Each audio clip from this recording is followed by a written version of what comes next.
davantage, frère Junior, avec tout ce qu'on essaye de déballer depuis hier, depuis samedi Mon frère aussi jusqu'à Constant, présent. mon frère Constant, Oui, mon bien-aimé. le temps est à notre Oui. faveur. Donc parlons, il n'y a pas de souci. Parle. Oui, donc je tenais vraiment à dire, moi, en tant que conducteur et aussi que mes bien-aimés frères, vraiment, on n'a pas d'excuses à donner quand il s'agit, par exemple, de publier des messages, de publier des enseignements. Mais l'autre chose que je voudrais attirer l'attention de nos frères, c'est que il faudrait aussi que nous soyons ordonnés dans ce que nous faisons, parce que lorsque notre bien-aimé frère Junior nous demande de partager sur nos statuts, effectivement, c'est pour que le Seigneur, par sa grâce, puisse toucher ses enfants qui ne sont même pas encore au milieu de nous. Parce que parfois, nous regardons dans nos différents groupes, quelqu'un vient pour publier un enseignement indirect qui est déjà en cours. Il faut prendre aussi le temps de regarder si une sœur ou un frère a déjà positionné cela déjà dans le groupe. Parce que le plus important ici, lorsque notre bien-aimé frère demande de partager, ce n'est pas de venir partager dans le même groupe, parce que ça amène à dire comme si tu voudrais qu'on sache que non, toi aussi tu as mis le même message dans le groupe. Non, le plus important pour nous, c'est de partager à nos contacts, à nos groupes de famille, aux groupes de travail et tout, comme disait le frère Bertrand tout à l'heure. Lui, en tant que quelqu'un qui fait partie du corps des forces de l'ordre et dont on ne permet pas que ces choses-là soit dit comme ça, parce que ça peut coûter même ton travail.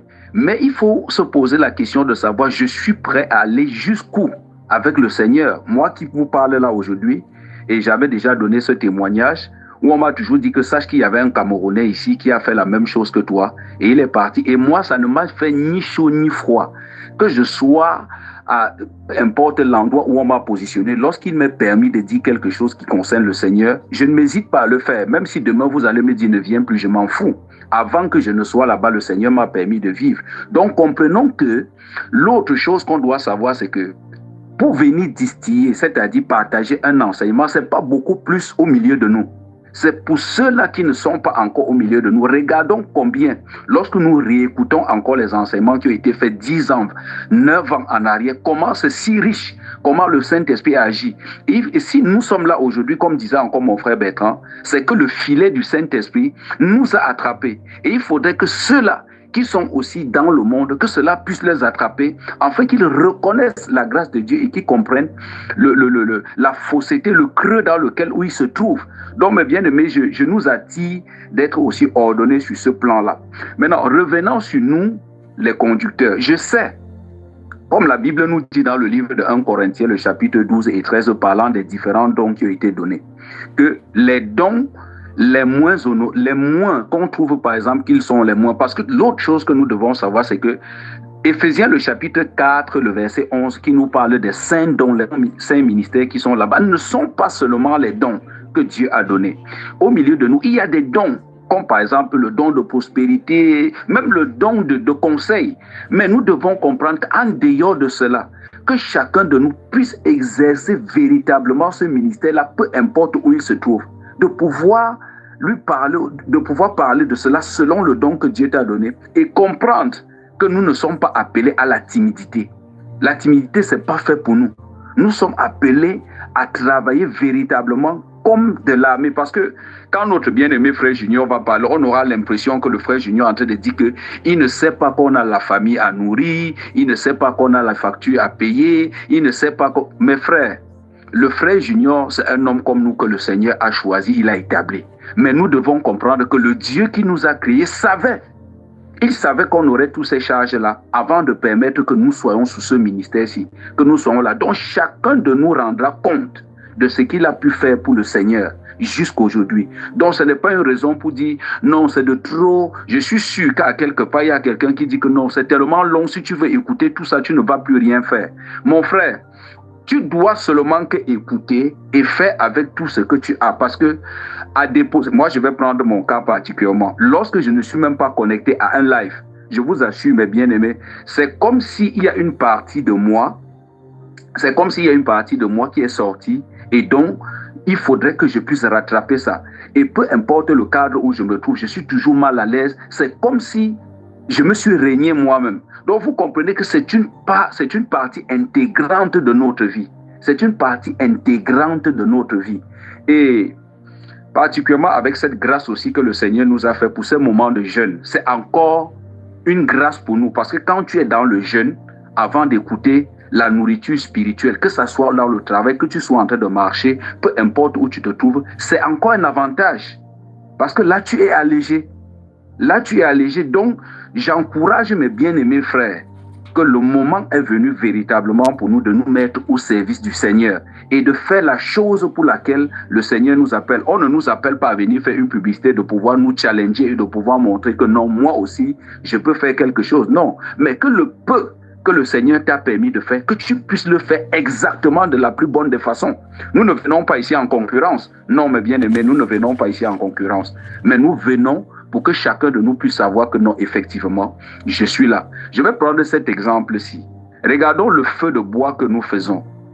Si on met ensemble, si on met ce bois, lorsqu'on fait ce feu-là, il y a beaucoup de bois qui sont mis et c'est où il y a énormément de chaleur qui se développe. Mais quand on enlève le bois et qu'on commence à mettre en arrière, c'est aussi comme ça que le feu baisse. Donc nous devons savoir que chacun de nous a quelque chose à faire pour cette œuvre-ci. Tu ne pourras dire que non, pour moi, quoi là-bas. Non, tu as quelque chose à faire. Tu as quelque chose à faire.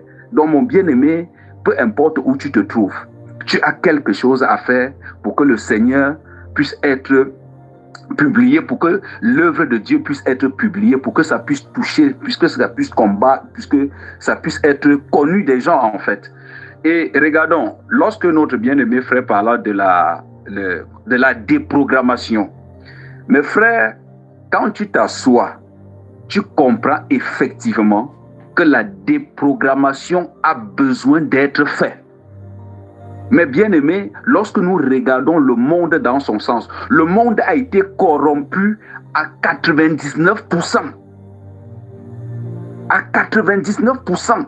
Tu comprends qu'un enfant du Seigneur, lorsque tu écoutes un enseignement, la seule chose qui te vient dans la tête, c'est de dire, je dois publier, afin que quelqu'un puisse se déprogrammer à quelque part.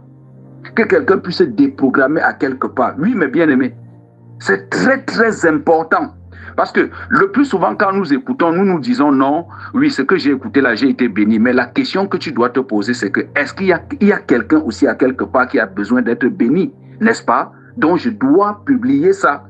Je dois publier ça pour que cette personne aussi puisse être bénie, pour que cette personne puisse se déprogrammer et se reprogrammer maintenant en fonction des enseignements. Donc, voilà le but pour lequel nous devons comprendre que c'est très, très, très, très important. Très, très important. Donc, avant de continuer, ça, c'est ce que je voulais déjà dire, mon bien-aimé frère Junior. Continue. Et dire qu'il y a tellement des enseignements dans ce ventre, ce qui a besoin de sortir. Dire qu'on fait comme ça, comment il va faire de tout cela? Il va rester enceinte avec ça? Non, mon bien-aimé, je pense que ce que nous devrons faire, moi, je vais rester toujours sur le cadre des conducteurs. Et je nous appelle particulièrement nos bien-aimés frères conducteurs. Mais bien-aimés, ça serait absurde pour nous. Ça sera une difficulté pour nous. Ça sera un non-sens pour nous que chaque fois, lorsque le frère Junior sera en avant et que nous soyons en arrière, ça n'a pas de sens.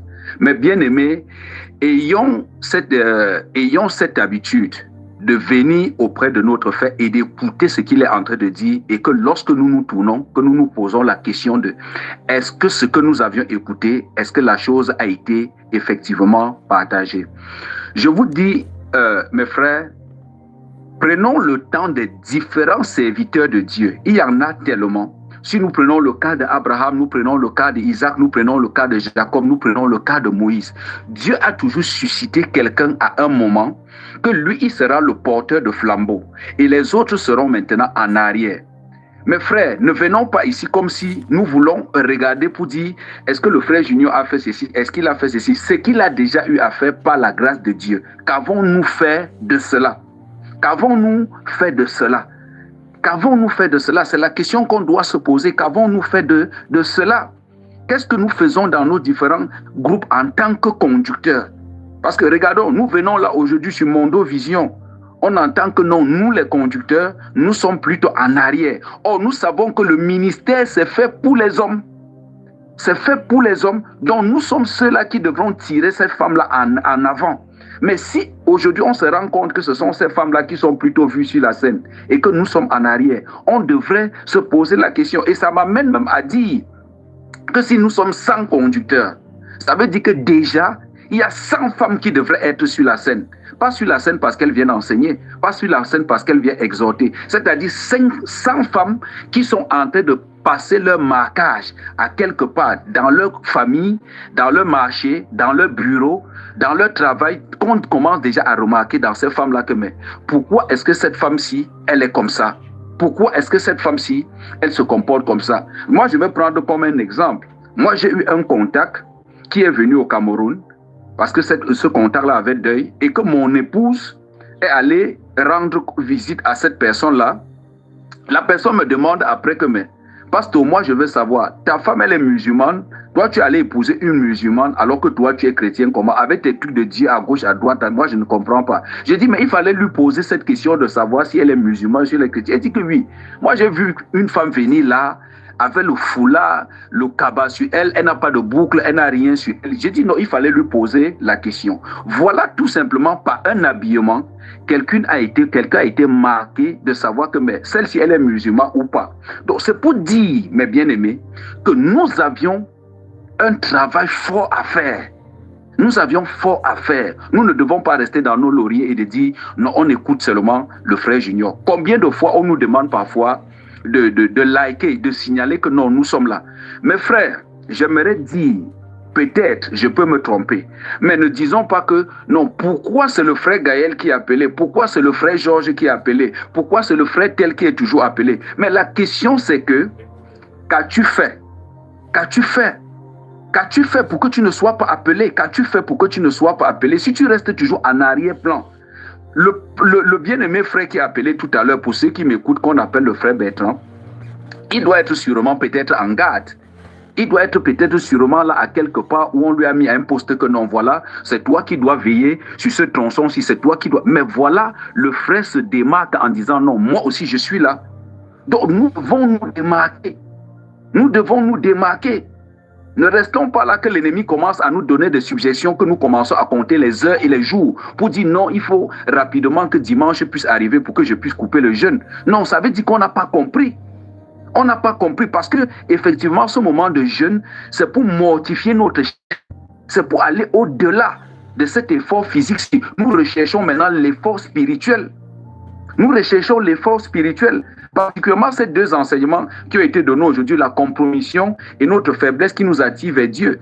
On devrait nous poser la question, moi qui vous parle là, mes bien-aimés, parfois il y a des moments où je porte des sujets au devant du Seigneur, je prie au moins 100 fois, mais j'attends que le Père puisse me dire quelque chose et il ne me dit rien.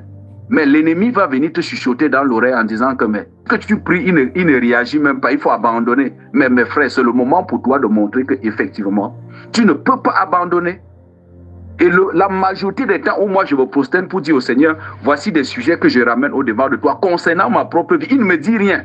Il va me montrer quelqu'un d'autre, il va me montrer un frère, il va me montrer une sœur, il va me dire voilà c'est comme ça. Moi je suis étonné, mais ceci ne doit pas nous amener à nous décourager. Ça nous amène à regarder toujours de l'avant. Parce que celui qui détient le bon timing, c'est le Seigneur Jésus-Christ. C'est lui, mon frère. Donc nous devons enlever cette timidité en nous, cette paresse-là en nous. Et dire non, vraiment, l'heure n'est plus amenée à dormir seulement sur nos lauriers, mais de regarder devant. De regarder devant. Et tout ce travail-ci doit commencer d'abord dans nos maisons. Ça doit commencer d'abord dans nos maisons. Que toute personne qui entre dans nos maisons, avant de sortir, que cette personne soit impactée de quelque chose. Que cette personne soit impactée de quelque chose. Mais si quelqu'un vient chez toi et trouve que les choses sont comme avant, mais mon bien-aimé, moi je dis souvent, dans les endroits où le Seigneur a permis que je puisse ouvrir ma petite bouche, je dis toujours, pose-toi la question. Le jour où le Seigneur t'a fait grâce de croire jusqu'à aujourd'hui, qu'est-ce que tu as perdu? Parce que si tu es resté avec les mêmes gens, les mêmes relations, il y a un problème. Il y a un problème, mon bien-aimé. La Bible nous dit que ceux qui veulent vivre pieusement en Jésus-Christ seront persécutés. Lorsque nous lisons ça, nous passons rapidement, mais ce n'est pas faux. Hein. Ce n'est pas faux. C'est un verset biblique qui doit s'accomplir. Parce que les gens avec qui nous marchons, parlant même de la compromission dont nous regardons aujourd'hui dans cet enseignement, tu regardes que si tu veux vivre textuellement comme le Père nous demande de faire, il y a des choses que tu dois te débarrasser jusqu'aux relations humaines. Mais à quoi bon d'être avec le monde et que le Seigneur te rejette? À quoi bon? Très bien. Alors, donc, mes bien-aimés, je nous exhorte. Je nous exhorte. Oui, mon bien-aimé frère. Non, vas-y, termine, mon frère, termine. Donc, je nous exhorte vraiment, mes bien-aimés, à refuser. À refuser, ce n'est pas une négociation. Nous devons refuser la nonchalance. Nous devons refuser la nonchalance. Parfois, je vous dis, mes frères, lorsque notre bien-aimé frère appelle un conducteur, moi, je veux même appeler à la place du conducteur, mais je dis, je laisse que ce conducteur, s'il peut écouter, qu'il puisse appeler. Et par la suite, quelqu'un d'autre appelle. Donc, nous devons bousculer, que les gens comprennent que le frère junior est multiplié. On trouve en chacun de nous. Si vous allez sur Bamba Iba, vous regardez les conducteurs des temps modèles de la fin. Là-bas, à l'intérieur, le frère junior nous avait rassemblés et il nous avait donné un devoir où lorsque je donnais un témoignage là-bas, et le frère junior, je disais que je rends grâce à Dieu parce que j'ai reçu par l'imposition de main. Et le frère junior me posait la question là-bas en disant que quand les gens écouteront cela, ils ne vont pas dire que mais toi tu es en train de parler d'un homme. Mes frères, permettez que je le redise encore aujourd'hui. Et comme j'ai l'habitude de le dire, je n'ai pas honte du frère junior. Parce que ce n'est pas le frère junior que je suis en train de parler. Je parle parce que je sais que le Saint-Esprit a fait grâce à cet homme-là pour que nous puissions être enrichis, pour que nous soyons bénis. Donc je suis fier de le dire parce que par la bouche du frère junior, beaucoup de vérités ont explosé que personne de nous ne va nier aujourd'hui. Donc si quelqu'un a honte de dire que je fais partie aussi du groupe du frère junior, mais la question, tu devrais te poser la question que lorsque tu lis Paul aujourd'hui, lorsque tu lis aujourd'hui Jude, lorsque tu lis Moïse aujourd'hui, n'as-tu pas aussi honte? Pourquoi est-ce que tu veux refuser? Mais de toutes les façons, ces serviteurs sont... Mais de toutes les façons, on doit appartenir à un groupe. Que tu le veux ou pas, ça c'est le groupe familial, ça c'est le groupe de l'école, ça c'est le groupe de travail. Quelqu'un sur la terre appartient à un exactement, mon bien-aimé. Exactement. Donc, quelqu'un ne devrait pas dire que non, pourquoi est-ce que je dois parler, qu'on doit entendre sa voix et tout et tout. Mes frères, je vous donnerai un témoignage. Même en disant, attention mon frère, même en disant comme ça, il est du groupe de ceux qui disent qu'on ne doit pas être dans un groupe. Continuons. Donc, moi, je vais donner un témoignage. Lorsque le Seigneur m'a fait grâce de croire et que j'ai commencé à parler des enseignements, j'ai été combattu dans ma famille chaque fois jusqu'à ce que tout ce que tu vas dire ici, c'est que Junior a dit que... Et moi, je posais la question chaque fois en disant, est-ce que ce que Junior a dit est vrai ou pas? Question. Si c'est vrai, rendons grâce au Seigneur Jésus-Christ. Parce que lorsque tu lis la Bible aujourd'hui, que Matthieu a dit que c'est le Saint-Esprit parlant au travers de Matthieu. Alors, ce Saint-Esprit est encore vivant jusqu'aujourd'hui. Et il parle au travers de Junior en disant que... Donc, est-ce que c'est vrai ce que Junior a dit? Si c'est oui, n'aie pas honte, ne pas prendre l'enseignement que le Saint-Esprit a fait grâce à son serviteur de dire et de dire que ça vient de toi. Non, il faut dire que voilà, l'homme de Dieu, le frère Junior, voilà ce qu'il a dit. Donc, mon frère, il ne faut pas dire que non, quand je vais poster, ou ma soeur, que quand je vais poster, on va dire que tu fais partie du groupe de Junior. Il faut effectivement que tu puisses appartenir à un groupe. Moi, je suis fier de le dire à Mondo Vision, que je suis venu au Seigneur Jésus-Christ par le frère Junior. Je me rappelle encore de ce jour où le Saint-Esprit l'a porté pour venir là-bas au carrefour Bonamoussa, au carrefour Masson là-bas, et que j'ai été attrapé dans ce filet-là. Je suis content de le dire, je suis fier de le dire haut et fort. Je suis très content. Donc mon frère, ma soeur, que vraiment le Seigneur te fasse grâce, que tu comprennes que cette œuvre-ci, chacun de nous a quelque chose à faire. Chacun de nous a quelque chose à donner. Mon frère Gaël disait ici une fois que personne n'a le droit de dire que je n'ai rien à donner. Qui t'a dit? Tu as toujours quelque chose à donner. Tu as quelque chose à donner. Personne ne restera en arrière pour dire qu'il n'a rien à donner. Oui, ça c'est vrai mes frères. Donc mes bien-aimés frères conducteurs, que la nonchalance, et je prie vraiment que tout conducteur qui est en train de m'écouter là aujourd'hui, le moment est venu où nous devons saturer notre entourage. Nous devons saturer notre entourage. Le moment est venu de saturer l'entourage autour de nous. Et ça nous permettra même de savoir effectivement qui est qui autour de nous. Oui, mes bien-aimés, parce qu'il n'y a qu'une seule chose qui peut savoir dans quoi je vis, c'est la vérité. Et on ne peut trouver la vérité en aucun autre endroit qu'en Jésus-Christ. Oui, mes frères. Donc le moment est venu de dire non et totalement non à la nonchalance. Nous devons avancer. Alors, frère Constant, nous devons avancer, mes frère Constant. Oui, mon bien-aimé. Que le Seigneur te bénisse. Tu restes en ligne, d'accord? Amen. Ne bouge pas. Amen. Il y a une femme, tu es en train de m'écouter maintenant, ton mari a rêvé des morts la dernière fois. Ton mari t'a expliqué qu'il a rêvé des... Et dans le rêve, il a vu certaines personnes qui étaient décédées. Il y a une femme, tu es en train de m'écouter. Ton mari a rêvé de la mort. Enfin, de toute façon, c'est ce dont il parlait, tourner autour de la mort. Appelle ici, je te donne l'instruction. Tu ne bouges pas, d'accord, frère Constant. Mets ton téléphone sur silence. On essaie de voir si cette femme-là va. Mets sur silence. Le 6 92 33 29 96. Si on peut attraper celle-ci, on lui donne la direction. Si son mari peut entendre ceci avant son départ. 6 92 33 29 96. Il y a une dame qui est en train de m'écouter. Hey. Papa Taï, c'est quoi ton problème? 6 92 33 29 96. Il y a une dame qui est en train de m'écouter. Ton mari a fait des rêves. Et ces rêves aussi, il y avait des... Demandez à Papa Taï de ne pas appeler. C'est cette femme ce que je veux maintenant. Demandez-lui de ne pas appeler. Le rêve tournait autour de la mort. Autour de la mort. Qu'est-ce qui se passe? Qu'est-ce qui se passe? Et quand il a fait ce rêve-là, il était un peu abattu et fatigué.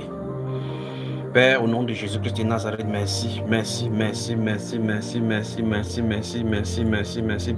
En attendant que cette personne appelle au 6 92 33 29 96, mon frère,